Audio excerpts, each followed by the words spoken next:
Meus prezados irmãos, boa noite. Hoje é dia 23 de julho de 2025, quarta-feira. Estamos iniciando as atividades na Casa Espírita de Abel Sebastião de Almeida. Como sempre o fazemos, rogando a Deus, nosso Pai de infinito amor e bondade, a Jesus, nosso querido e amoroso Mestre, amigo incondicional de nossas almas, e a Maria de Nazaré, nossa Mãe Santíssima, que nos envolvam no manto de paz e de amor, que a nossa psicosfera esteja preparada para todos os importantes trabalhos que se desenvolverão nesta noite de quarta-feira.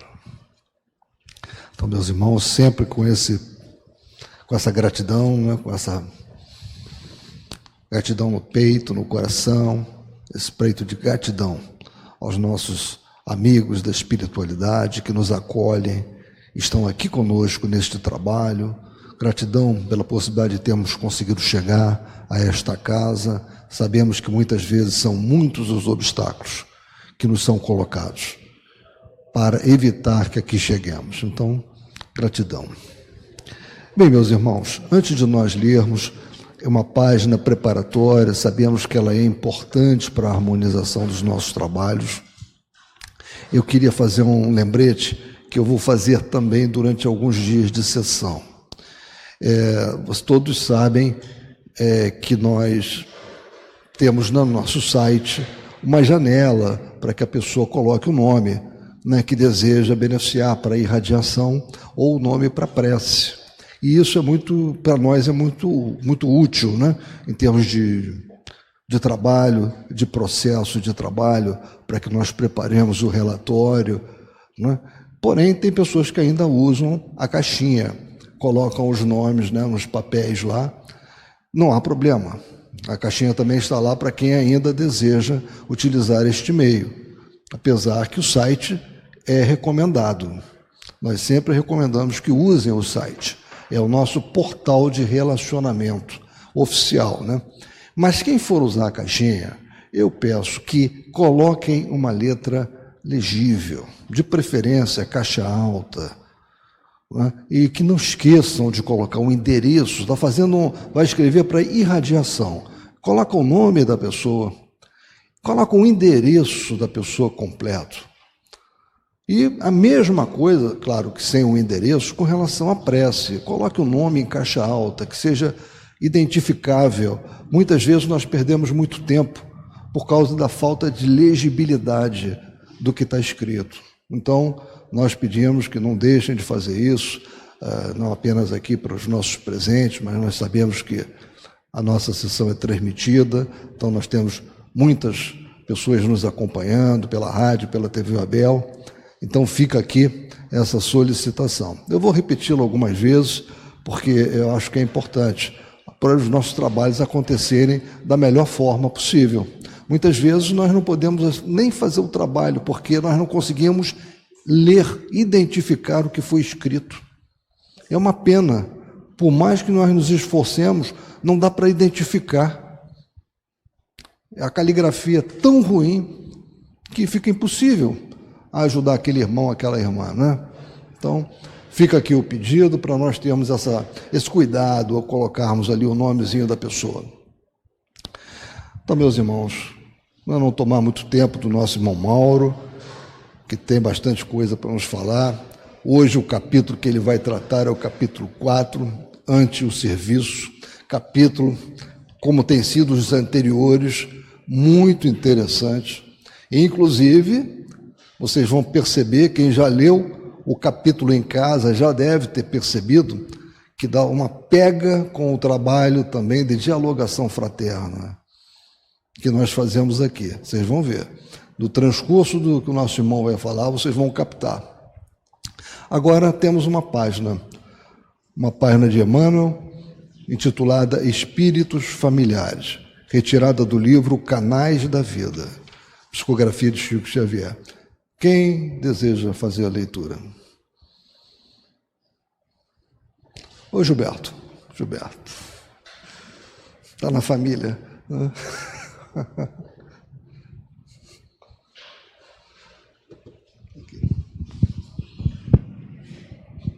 Vamos lá.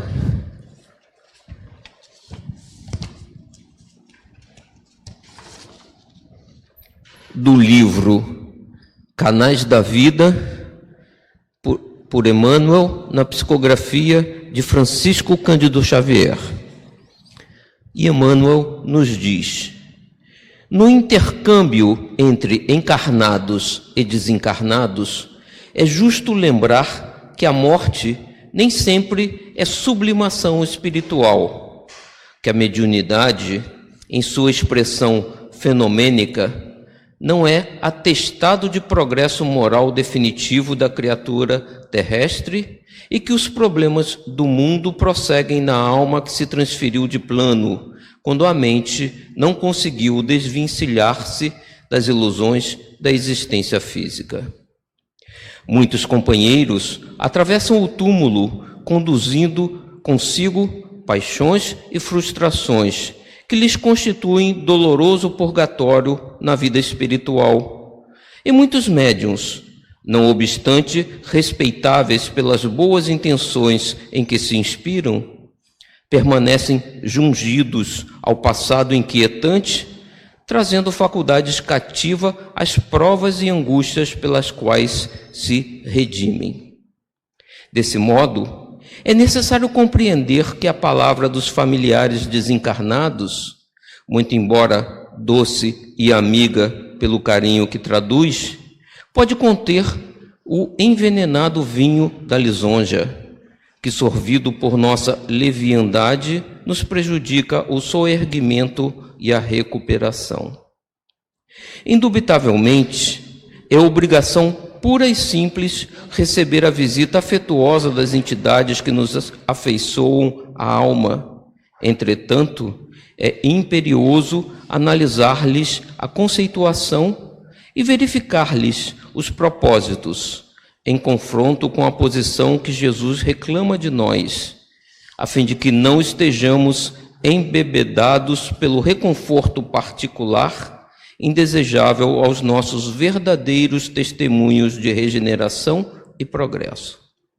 Imprescindível o estado de vigília contra os convites à vaidade e ao egoísmo, que muitas vezes se fantasiam de caridade ou de amor para tumultuar-nos o coração. Guardemos a correta atitude do aprendiz do Senhor, que não desconhece o sacrifício de si mesmo como estrada única para a ascensão a que se propõe. Amemos aos nossos espíritos familiares e agradeçamos a devoção afetiva com que nos acompanham. Não nos esqueçamos, porém, de que eles e nós possuímos no Cristo o nosso padrão de luta, e se ao nosso Divino Mestre foi reservada a cruz por recurso supremo à celeste ressurreição, estejamos valorosos no aprendizado renovador, abraçando no sofrimento e no serviço incessante os nossos reais instrutores no caminho para a conquista da vida maior. Emmanuel. Boa noite a todos. Muito bonito, né? Realmente, vaidade e orgulho tem que sempre ficar de lado. Sempre alertando sobre isso, né? Bem, meus irmãos, então vamos agora prestar a máxima atenção ao nosso irmão Mauro Oliveira, que ele vai nos falar sobre o capítulo 4 da obra Nos Domínios da Mediunidade, Ante o Serviço. Que ele seja muito inspirado.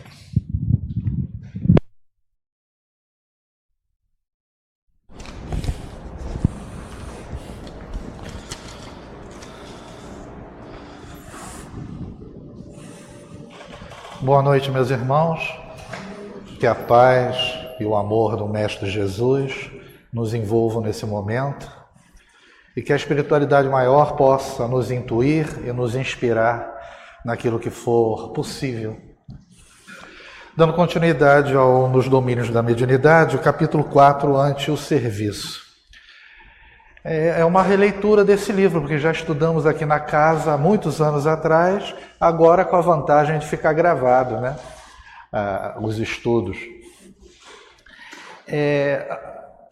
apesar de estarmos falando de mediunidade, é importante te lembrar que Kardec comentou que nós todos somos mais ou menos médios, né? Uns mais, outros menos. Alguns com a potencialidade e com exercício prático, né, em relação aos fenômenos mediúnicos e a capacidade de cada um. E o assunto de hoje é um assunto que nós conhecemos muito bem. Conhecemos porque independe de sermos médium, porque a comunicação com a espiritualidade ela sempre existe, né?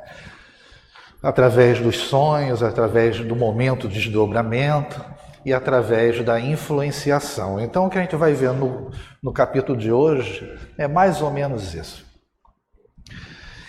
É iniciado esse capítulo da seguinte forma: dois enfermos, uma senhora jovem e um cavalheiro idoso, custodiados por dois familiares, transpuseram um umbral, localizando-se num dos ângulos da sala, fora do círculo magnético. Trazendo isso para a nossa realidade, então, significa que aqui na casa existe um campo magnético de segurança, não entra qualquer um, não entra qualquer espírito. Esses dois espíritos serão atendidos mais à frente, mas com certeza serão acompanhados para adentrar na casa, né? Mas, logo depois, né, aparece um outro grupo, né, que nos é falado logo após um colaborador de nosso plano franqueou o acesso a numerosas entidades sofredoras e perturbadas que se postaram diante da Assembleia, formando legião, uma grande quantidade, um grupo muito grande. Dir-se-ia que se aglomeravam em derredor dos amigos encarnados em prece, quais mariposas inconscientes rodeando grande luz. Eu grifei isso daqui em relação à prece, né? O poder magnético que ela tem. Então, independente desse grupo, como a gente vai observar, serem grupos, um grupo diverso, com revoltados ou sofredores, mesclando isso tudo, a prece, nesse momento, imantou alguns, ou grande parte deles. Então, é importante sempre, como a gente coloca, a função e o objetivo da prece, né? Esse grupo, eles emudeciam de pronto, qual se fossem contidas forças que elas próprias não conseguiam perceber, né? Esse grupo veio tumultuado, barulhento, né? Frases desconexas. É natural a gente observar que a questão do pensamento conturbado deles provocava esse tipo de comportamento, né? Só que, após essa situação, eles paravam, porque assim como eles ficaram atrelados à questão da imantação da prece, há também um certo limitador nisso. Então há uma maneira como se fosse cerceando aquele comportamento deles. Então Aulos nos fala o seguinte: são almas em turvação mental, quer dizer, uma perturbação mental que acompanham parentes, amigos ou desafetos às reuniões públicas da instituição e que se desligam deles quando os encarnados se deixam renovar pelas ideias salvadoras expressas na palavra dos que veiculam o ensinamento doutrinário. A gente vai observar, inclusive, o que Martins Peralva fala no livro dele, Estudando a Mediunidade, que dá-se ênfase nesse capítulo à questão da obsessão do encarnado para o desencarnado. E o que há nessa situação aqui?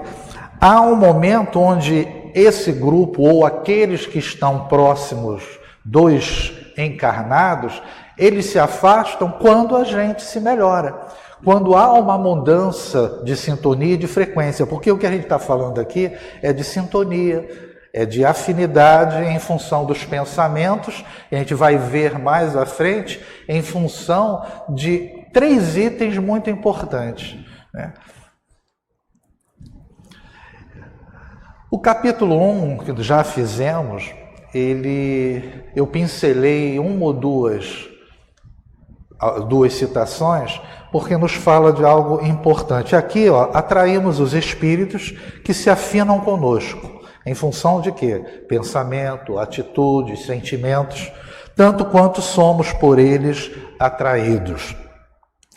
E se é verdade que cada um de nós somente pode dar conforme o que tem, é indiscutível que cada um recebe de acordo com aquilo que dá. Ora, se eu só tenho tristeza no meu coração, nos meus momentos diários, se eu tenho apenas raiva ou ódio de alguém que esteja próximo ou com o qual eu convivo, a gente vai imantar junto a nós esses espíritos inferiores que têm essa mesma característica, esse mesmo comportamento.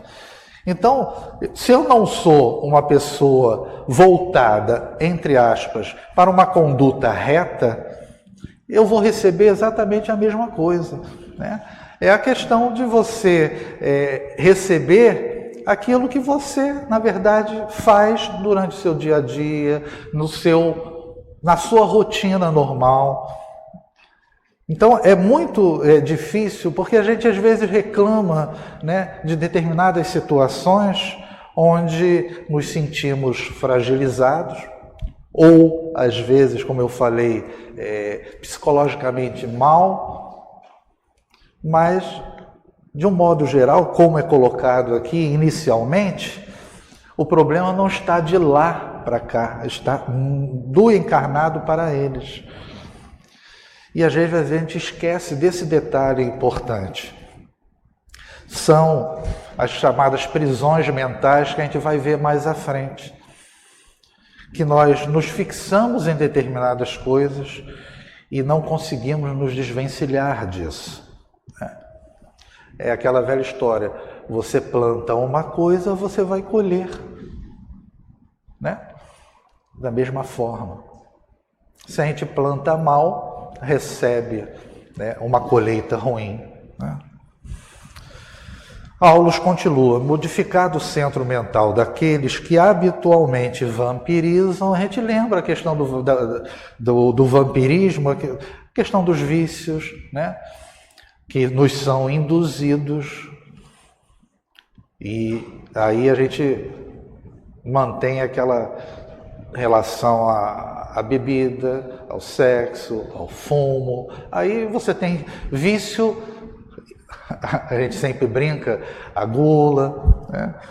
Que parece besteira, mas não é. Porque o desequilíbrio, ele é sempre ruim em todos os sentidos, né? Essas entidades vêm-se como despejadas de casa. Então, nós encarnados, que é o que ele no momento está comentando, modificando essa nossa maneira de pensar, faz com que eles se afastem. Por isso que sempre é sugerido aqueles que se sentem, entre aspas, obsediados, e aí a gente amplia. Lógico que ele está falando mais sobre os encarnados, mas tanto de lá para cá, como daqui para lá, de encarnado para desencarnado, de desencarnado para encarnado, né? Não importa, porque a reflexão ela é generada em relação à obsessão. É nesse sentido o capítulo, né? E aí, sempre que nós temos essa condição, né, de nos sentirmos influenciados, a gente sugere a leitura edificante, a prece, né? E muitas vezes a gente talvez não dê tanta importância, achando que isso não vai surtir o efeito. Talvez a gente deseje sempre um efeito muito rápido, né? Algumas dessas entidades rebeladas fogem dos templos de oração. E não bastando isso, elas armam novas perseguições às suas vítimas e que procuram até o reencontro. Então, essas entidades, elas têm... Aqui a gente vai ter dois grupos. Um que realmente se rebelam diante da situação, e partem para vampirizar outros que estejam na mesma sintonia, tenham a mesma simpatia, os mesmos gostos. E outros, de algum modo tocadas pelas lições ouvidas, demoram-se no local das predições em ansiosa expectativa, famintas de maior esclarecimento. Nós temos aqui o que nunca falha, né? E que não podemos botar a culpa em ninguém, que é a liberdade de escolha. Então, nós temos aqueles que não aceitaram a sugestão e vão embora revoltados, e outros permanecem. É o caso que a gente vê aqui na nossa mesa de desobsessão, quando espíritos chegam, uns com essa característica de revoltados, raivosos, e outros mais flexíveis. Durante a dialogação, que a gente sempre comenta, cuidadosa, amorosa, carinhosa do dialogador, esses espíritos às vezes chegam dessa maneira, assim, meio desconfiados, né? Com a conversa, imaginando que tudo aquilo seja algo não real, né? Porque ninguém acredita, poxa, nós queremos ajudar. Muita gente não acredita que as coisas sejam dadas sem querer nada em troca, né? E a casa espírita, a caridade, ela tem essa característica do quê? Você dar o amor sem que isso venha para você em retorno, né? Então há desconfiança, mas outros, com o tempo, com a dialogação, eles vão se apaziguando, vão amolecendo o coração deles, vão sentindo de repente a ambiência, porque o dialogador está conversando e a equipe espiritual está agindo também. E fluidicamente isso vai sendo percebido. E alguns, como a gente fala aqui, como está sendo falado no texto, permanecem e aceitam a sugestão quando o dialogador comenta, olha, vá junto a esses que estão aqui na casa e você vai ter um melhor entendimento sobre as coisas, vai ter uma outra visão de como você pode se melhorar, né, partindo para uma outra conduta, né? Hilário pergunta o seguinte: que ocorre, porém, quando os encarnados não prestam atenção aos ensinamentos ouvidos?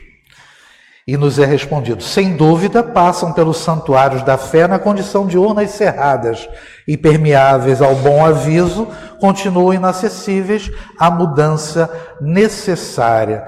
Então, aí vem uma reflexão íntima, né? O Mauro refletiu sobre si mesmo.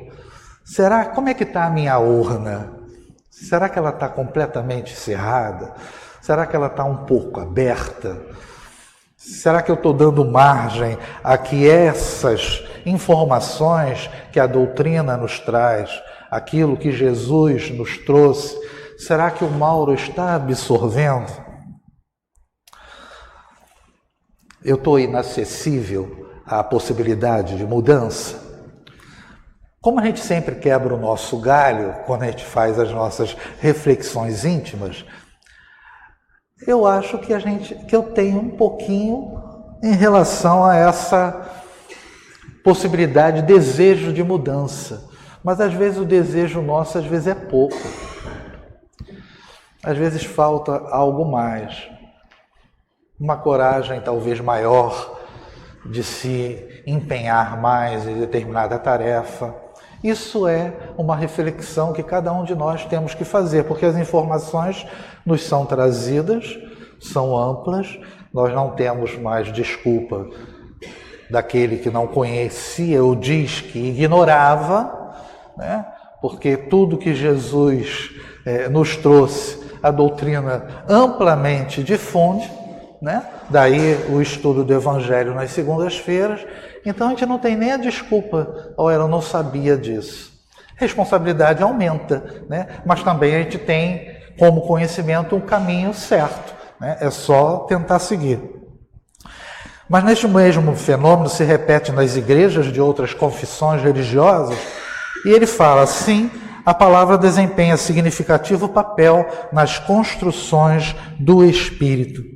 A gente vai observar mais à frente, no último caso, né, que ele vai contar 2 casos no capítulo, que a força da palavra, nós às vezes não temos ou não nos apercebemos o quanto uma palavra mal colocada junto ao outro afeta, influencia.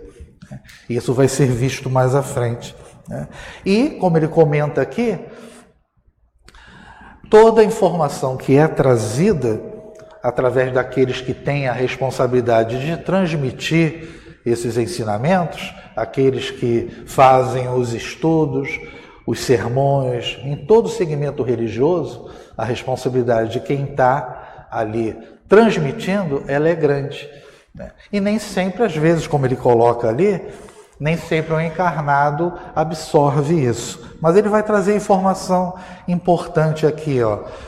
O assistente meditou um instante e acrescentou: entre os homens, porém, se não é fácil cultivar a vida digna, é muito difícil habilitar-se a criatura à morte libertadora. Isso tem a ver o seguinte: se dentro da minha caminhada encarnatória atual eu não tenho uma vida, uma conduta reta dentro dos parâmetros morais que nós já conhecemos, no momento da transição daqui para lá, indo para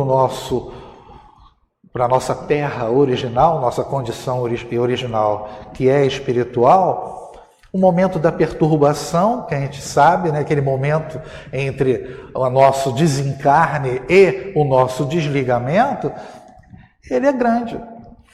Porque fixado em coisas meramente, né, temporárias, que são as coisas materiais, as coisas que a gente vivenciou naquela reencarnação. Então, se eu não tenho uma vida digna, a morte, ela não se torna libertadora. Ela é uma continuidade daquilo que eu tenho aqui. Prisões mentais que nós temos, né? Fixações. Comumente desencarna-se a alma sem que se lhe desagarrem os pensamentos enovelados em situações, pessoas e coisas da terra. A mente, por isso, continua encarcerada nos interesses quase sempre inferiores do mundo, cristalizada em enfermiça em paisagens inquietantes criadas por ela mesma. Então há o quê? Sentimento de culpa. Há sentimento de posse envolvido nisso. Posse em relação às coisas materiais e às pessoas. E isso fica cristalizado. Faz a transição e na erraticidade permanece com esses desejos, né, que ele chama inferiores do mundo. Porque o sentimento de amor, quando ele é verdadeiro, ele não se perde. Né? Já que somos, né, a gente sempre repete isso, espíritos imortais, né? Os sentimentos permanecem quando a gente passa para o outro lado, e essa ligação também. Mas quando é verdadeiro e não é doentio. Todos os santuários em seus atos públicos estão repletos de almas necessitadas que a eles comparecem, sem o veículo denso, sequiosas de reconforto.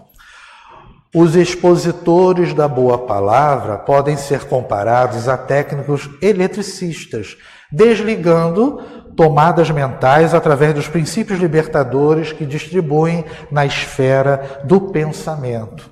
Então, aqueles dialogadores, eles buscam, de certa forma, desligar esse elo, mesmo que momentâneo, daquele que está na conversação.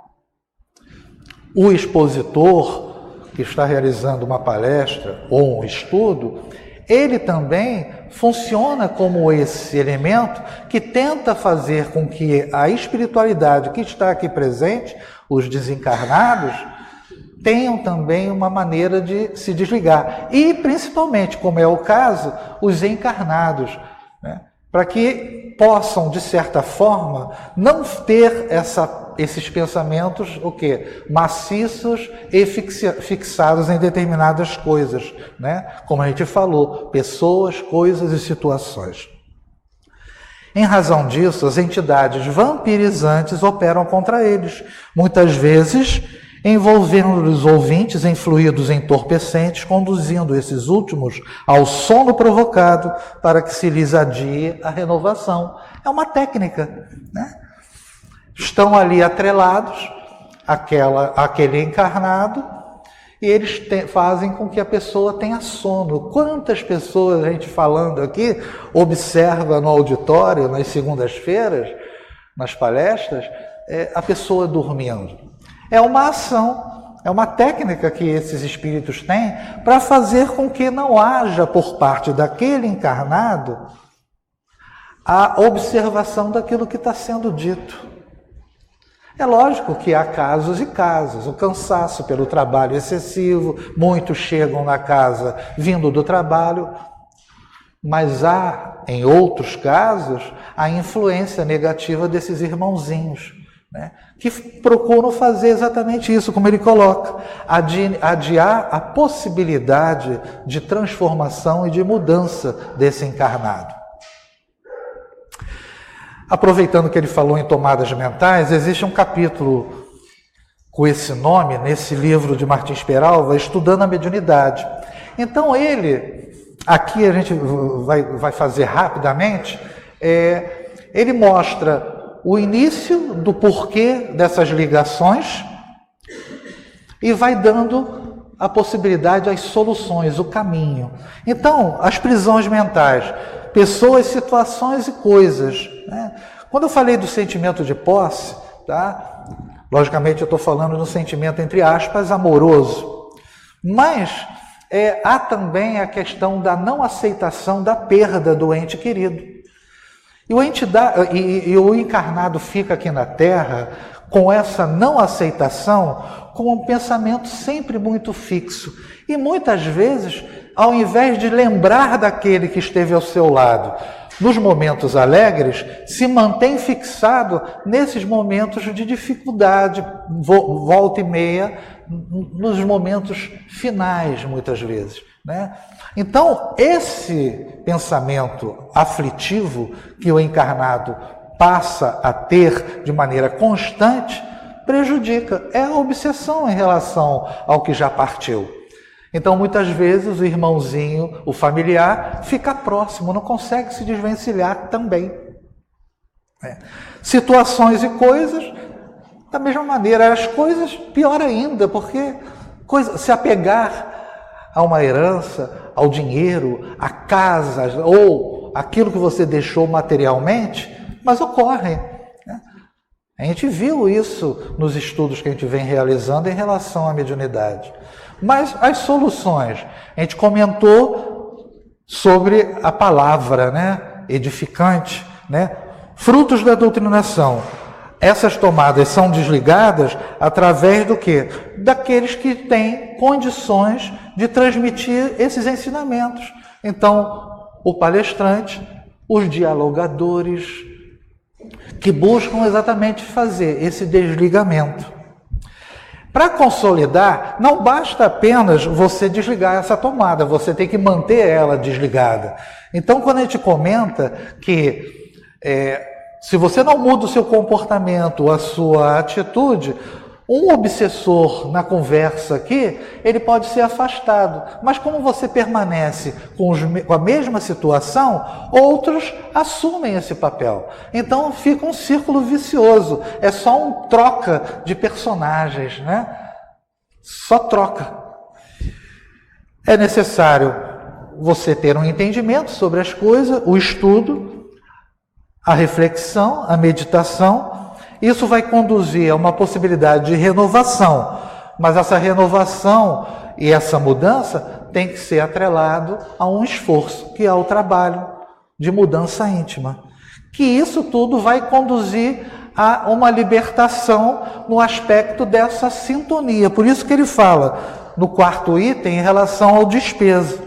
A ausência de afinidade Se eu não penso mais da mesma maneira que eu pensava, se eu deixei de ser triste e passei a ser um pouco mais simpático e alegre, eu não vou ter aquele irmãozinho que estava próximo de mim, porque eu tinha a mesma sintonia com ele, com essas características. Em função do quê? Modifiquei a minha capacidade, minha possibilidade de pensar, né? Direcionando os meus pensamentos, né? O meu dia a dia, para algo melhor. Então há o despejo, deixa de existir a obsessão, né? E a gente lembra que a obsessão, a gente vai ver um pouquinho mais à frente, é o quê? É a ação persistente desse espírito inferior próximo a nós, e às vezes não é nem inferior, é em função da fixação que nós temos, e ele não consegue se desligar porque a gente mantém essa ligação constante. Observando os irmãos retardados que se abeiravam da mesa, tive a ideia de usar o psicoscópio, ao que Aulos informou prestimoso. Não será preciso, bastará uma análise atenta de vez que os nossos amigos estampam no próprio corpo espírito os sofrimentos de que são portadores. Então, a gente lembra que o perispírito é o corpo espiritual do espírito, ali ficam registrados as nossas doenças, né? E tá ali é a nossa identidade espiritual, né? Porque nós somos reconhecidos do outro lado através disso daí. Não tem como enganar. O Mauro hoje pode enganar os seus pensamentos, ninguém está lendo, graças a Deus, né? Mas lá do outro lado não tem como. Você não consegue esconder isso. Você não consegue esconder o que você é verdadeiramente. Aproveitei os instantes à nossa frente, especificando observações junto aos companheiros menos felizes que se uniam estreitamente uns aos outros entre a angústia e a expectação, né? Unidos por esses sentimentos. Pareciam envolvidos em grande nuvem ovalada, né? Qual nevoeiro cinza escuro, espesso, imóvel, agitado por estranhas formações, né? Formas pensamentos deletérias, acinzentadas, doentias, né? Alguns deles se mostravam enfermos como se estivessem ainda a carne. Essa mudança para o plano espiritual, as sensações permaneceram como se estivessem com os corpos físicos. Membros lesados, mutilações, paralisias e ulcerações diversas eram perceptíveis a rápido olhar. Por isso que não precisava usar o aparelho, né? Um dos colaboradores espirituais da reunião acercou-se de nós e falou cordial: nossos irmãos sofredores trazem consigo individualmente o estigma dos erros deliberados a que se entregaram. Mais uma vez, não foi culpa de ninguém. É a conduta deles e as escolhas que eles fizeram é que conduziram eles a essa situação de sofrimento, de angústia. A doença, como resultante de desequilíbrio moral, sobrevive no perispírito, alimentada pelos pensamentos que a geraram quando esses pensamentos persistem depois da morte do corpo físico. Importante, mas adquire melhoras positivas em reunião de intercâmbio, né? Quando eles se aproximam do médium na psicofonia, na incorporação, isso vai ser positivo? Resposta: sim. Esclareceu o interlocutor. Assimilam ideias novas com que passam a trabalhar, ainda que vagarosamente, melhorando a visão interior e estruturando assim novos destinos, né? O que nós temos aqui, na verdade, o que acontece, se lá existia a tomada, né, sendo desligada, aqui é necessário o choque fluídico da incorporação. Então, o choque que esse espírito tem, ou a surpresa de estar muitas vezes, né, que a percepção deles às vezes não é clara de imediato. Olha, você está falando através de um médium, de um outro corpo, você não tem mais corpo. Tudo isso vai fazendo com que haja um clareamento nesses pensamentos, na maneira de poder raciocinar a respeito da condição dele. É possível, e a gente sabe disso, e é necessário. Só que isso não é rápido muitas vezes, é lento. Por isso que vários se apresentam aqui várias vezes, até que chegue um momento em que percebem a necessidade de se libertar e de mudar e passar a ter um comportamento diferenciado, ampliando a sua possibilidade, né, evolutiva, né, seguindo em frente. No Mediunidade e Evolução, de Martins Peralva, nos é dito: o contato com a organização física do médium na incorporação ou psicofonia fala o sentir mais intensamente a cooperação doutrinária e vibracional destinada ao reajuste.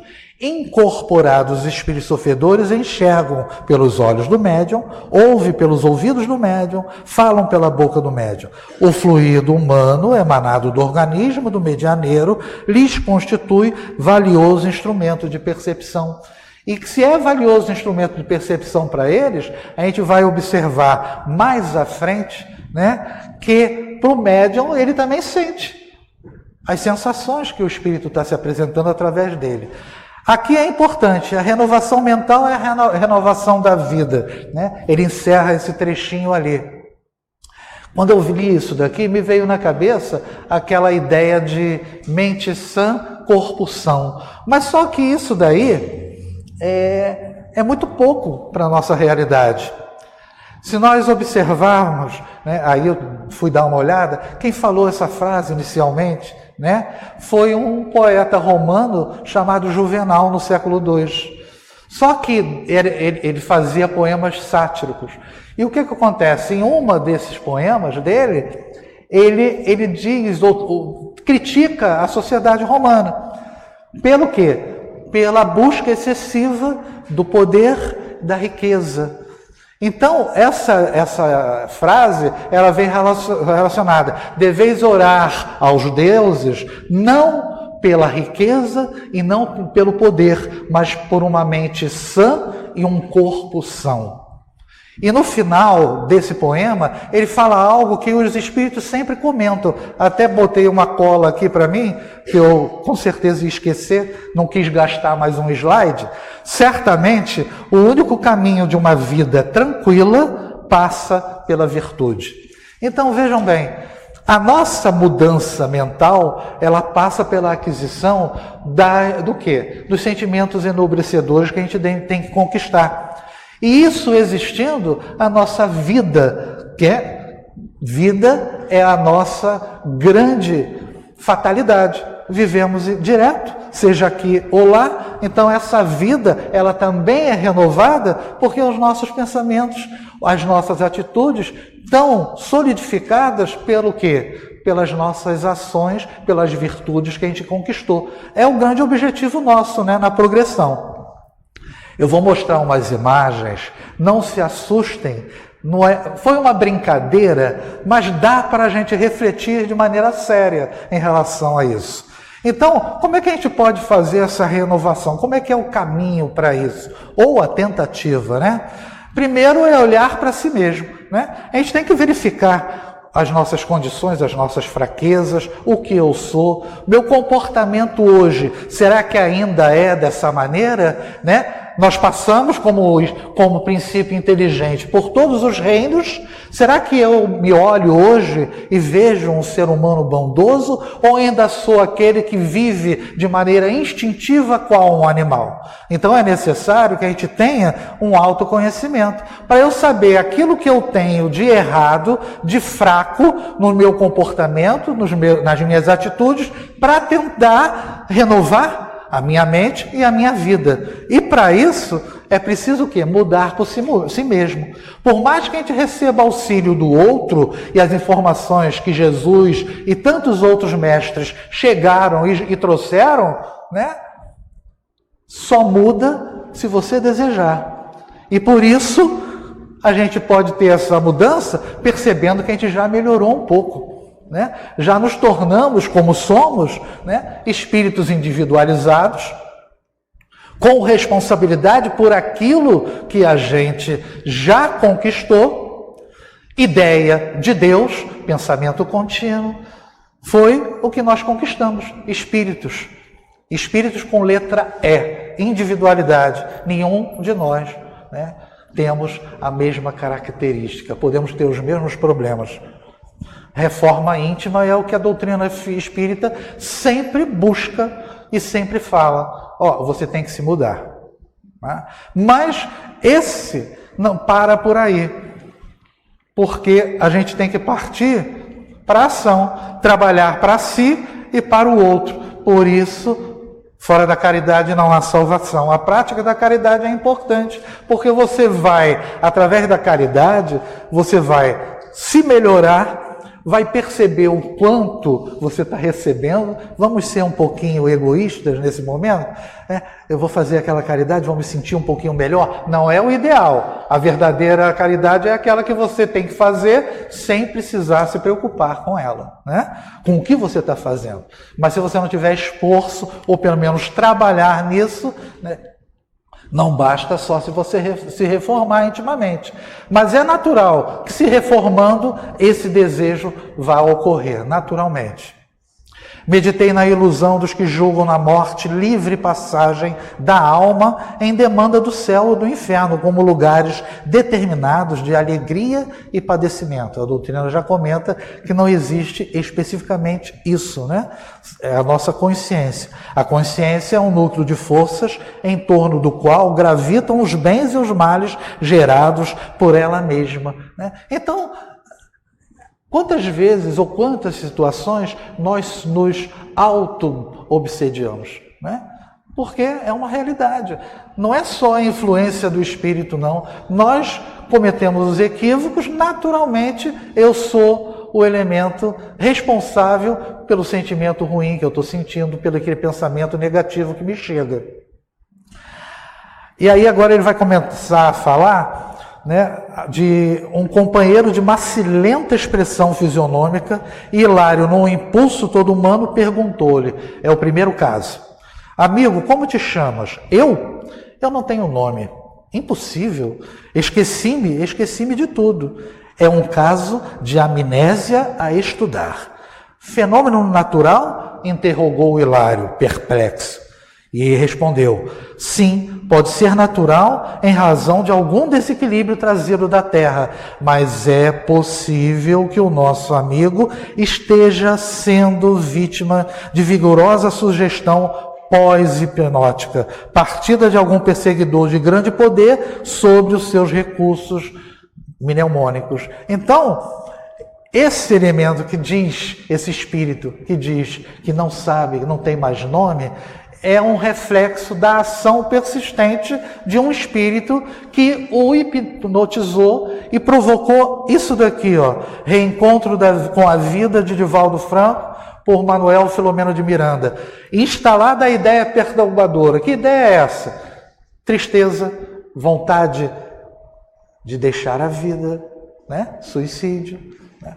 Raiva, ódio, bebida, tudo isso acompanhado. Instalou isso, a hipnose contínua descarrega ondas mentais nefastas que se mesclam com as do paciente, confundindo-o, desestruturando até o momento em que perde a própria identidade, terminando por ceder área mental ao invasor, que passa a dirigir-lhe o pensamento, a conduta e a existência. Vocês lembram em Diversidade dos Carismas, aquele capítulo de o condomínio espiritual, onde existia o quê? Uma ação tão hipnótica e tão junto àquele encarnado, que as ações que o encarnado fazia eram frutos daquele espírito que o conduzia, né?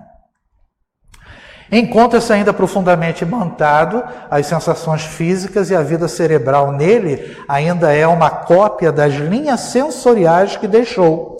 Assim considerando, é provável esteja submetido ao império de vontades estranhas e menos dignas, às quais se estaria associado no mundo. Essa acoplagem por essas vontades estranhas, às vezes é um irmãozinho de outras épocas que estão ali influenciando negativamente por algo, né, particular. Mas às vezes são irmãozinhos do plano inferior que utiliza esse espírito, aí eu estou falando do espírito desencarnado, para agir e facilitar naquilo que ele deseja realizar junto a outra pessoa, junto a uma família, junto à casa onde esse está envolvido. Aparece diversas vezes aqui na mesa, né? Nós somos um grupo. Eu estou sendo subjugado, tenho medo de ficar com vocês, eu não sei o que vai acontecer. Isso são palavras comuns dentro da dialogação, né? Céus. É possível semelhante dominação depois da morte? Como não? A morte é a continuação da vida, e na vida que é eterna, possuímos o que buscamos. Nesse livro também aqui, logo no capítulo 1º, tem a ver justamente com isso. Os reflexos mentais, segundo a sua natureza, favorecem-nos a estagnação ou nos impulsionam a jornada para a frente, porque cada criatura humana vive no céu ou no inferno que edificou para si mesma, nas reentrâncias do coração e da consciência, independentemente do corpo físico, porque, observando a vida em sua essência de eternidade gloriosa, a morte vale apenas como transição entre dois tipos da mesma experiência, no hoje imperecível.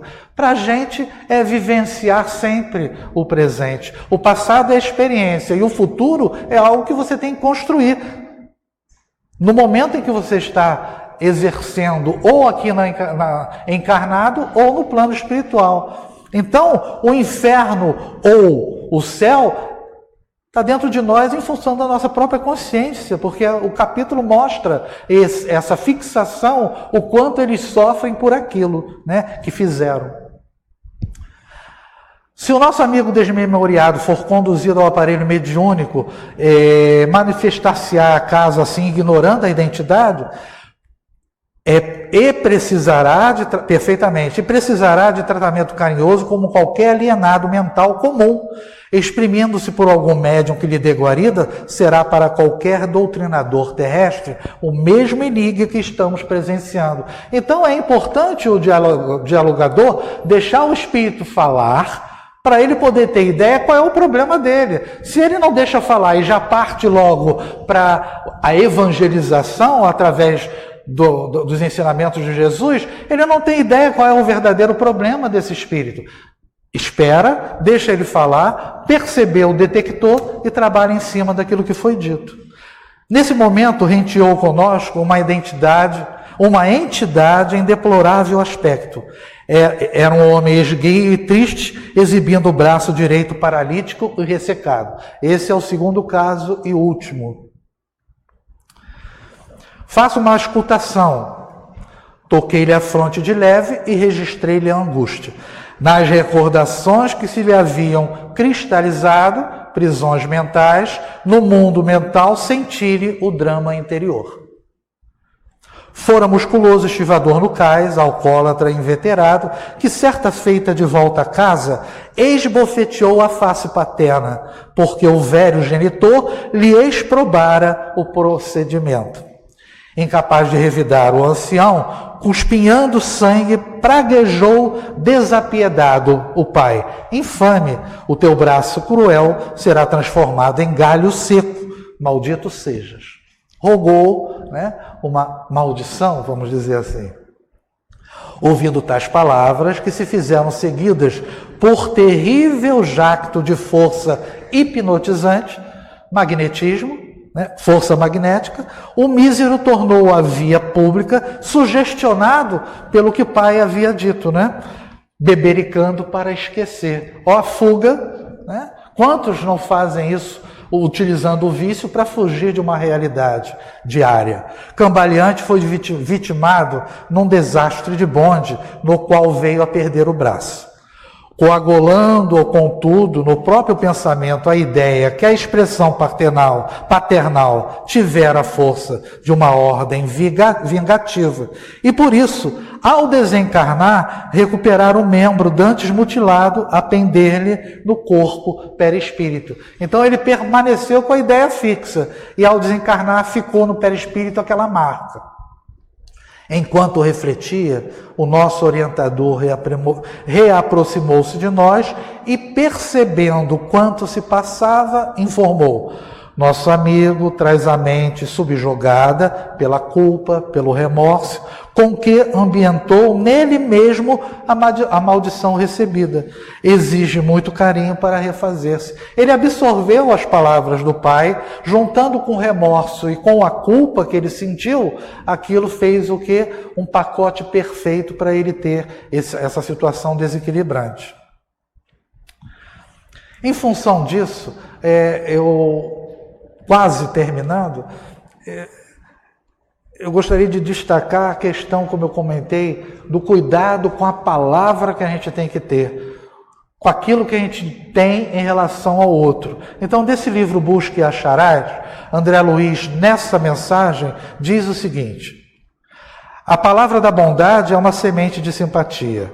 A frase de acusação é um golpe agravando a ferida que nos propomos curar. O conceito otimista é luz no caminho. O grito de cólera, o pai, é curto-circuito na sistemática das forças em que venha a surgir. O diálogo construtivo é terapêutica restauradora. O comentário deprimente é pasto da obsessão. A nota de esperança é porta da paz. O conceito pessimista é nuvem enregelante. A frase calmante é ingrediente de paz. O verbo agressivo é indução à doença. Conversando, podemos criar saúde ou enfermidade, levantar ou abater, recuperar ou ferir. A nossa palavra, enfim, pode ser uma pancada ou uma bênção. E o uso dessa força que equilibra ou desequilibra, obscurece ou ilumina, ergue ou abate, está em nós. Então, o cuidado que a gente tem é porque nós somos um instrumento muito grande, de ajudar o outro, através apenas da palavra. Ouvir, depois você expressar. Mas também, nos momentos de raiva, como o pai teve, apesar da bufetada, o quanto aquilo não afetou o filho que, junto com o ato impensado dele, afetou e ficou com aquela fixação. Se esse companheiro utilizar-se a organização mediúnica, vai transmitir as mesmas sensações que se acha investido? Ele disse sim, refletirá no instrumento passivo, o médium, as impressões que o possuem nos processos de imanização, ou seja, de magnetismo, de simpatia, de afinidade, de acoplagem que esse espírito está em relação ao médium, em que se baseiam os serviços de intercâmbio. No entanto, não nos percamos agora nos casos particulares.